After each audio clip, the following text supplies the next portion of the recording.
The US Secretary of State Mike Pompeo has accused Iran now of launching a, quote, unprecedented assault on the world's energy supply, saying that Tehran is behind those attacks on Saudi Arabian oil production the last day or so. Tehran denies any involvement in the attack, calling the US accusations a lie. Here's the exact wording from the US.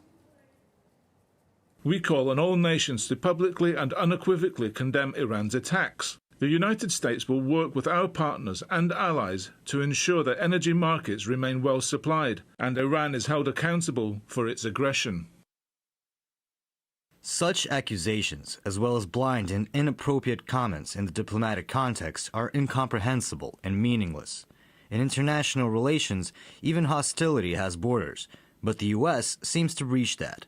It looks like the maximum pressure policy has failed and has now become the maximum lie.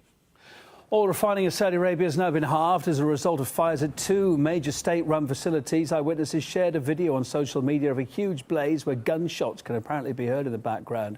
Earlier, Yemen's Houthi rebels claimed responsibility for deploying nearly a dozen drones to attack that Saudi oil processing facility and a major oil field. They said the strikes were in response to the Saudi-led war in Yemen and demand an end to Riyadh's 4-year-long intervention in the country backed by the US. Washington's also previously charged Iran with lending support to the Houthis. Hamid Mousavi, professor of political science at the University of Tehran, believes these latest accusations from the US are most likely baseless. Well, Mike Pompeo has a very long history of making accusations without providing any actual evidence. The Houthis have already claimed responsibilities for these attacks. And although the scale of these attacks are unprecedented, we have to remember that the Houthis have launched drone attacks deep inside Saudi Arabia for months now. So I think there's no surprise there.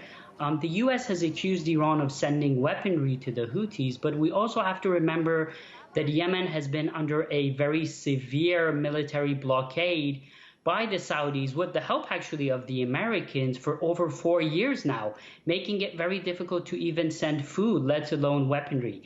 So I think he's just trying to come up with excuses to charge Iran of crimes that Iran has actually not committed. A week since the famous mustache was shaved off the face of America's foreign policy, if you know what I mean. But even without Mr. Bolton, someone else who's actually in charge of diplomacy has tweeted the U.S. will join efforts with allies to ensure Iran is held accountable for its aggression. And there's plenty of other hawks to explain how that's supposed to be done. It is now time for the United States to put on the table an attack on Iranian oil refineries if they continue their provocations or increase nuclear enrichment. So the sound of the drums of war is back because oil refineries in Saudi Arabia went up in flames after a hit. See this island right here? That is the Kingdom of Bahrain, as seen from space. The fire was so huge that the black of the smoke was almost just as big, as you can see right there. But who said it was Tehran? The U.S. State Department. Even though boss Mike Pompeo didn't explain how they knew the Iranians did it, I'll tell you what, the Houthi rebels who are fighting a civil war in Yemen even said it was us. But for Washington, that's just a smokescreen. Amid all the calls for de-escalation, Iran has now launched an unprecedented attack on the world's energy supply. The damage is indeed immense if you look at it from one side. The world's biggest black gold producer says the strike cut its crude oil supply by around a half. Donald Trump quickly called the Saudi crown prince to offer him full support. But we know just how much oil and how much cash Saudi Arabia has. Riyadh has already calmed its buyers, telling them the disaster is still not enough to disturb its black gold exports. Plus, they've been known as a Western darling in the Middle East for years, and the Saudis have been bombing the Houthi rebels in Yemen with the silent approval of the U.S. and allies.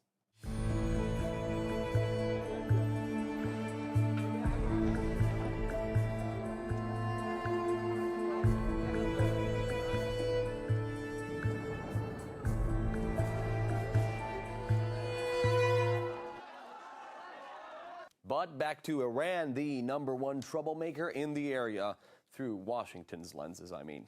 Lately, even Donald Trump has hinted he's ready to engage in diplomacy with their leadership. It could happen. It could happen. Yeah. No problem with meeting. The black plumes of smoke from the burning Saudi oil have probably clouded those intentions. With or without John Bolton, what to do with Iran remains the U.S. administration's toughest puzzle. If the U.S. is able to convince its allies, like the Europeans, that Iran was indeed the country that carried out these attacks, then that could be quite serious. But there's no evidence so far that that is the case. We're only hearing from the U.S. that Iran was responsible. Obviously, the U.S.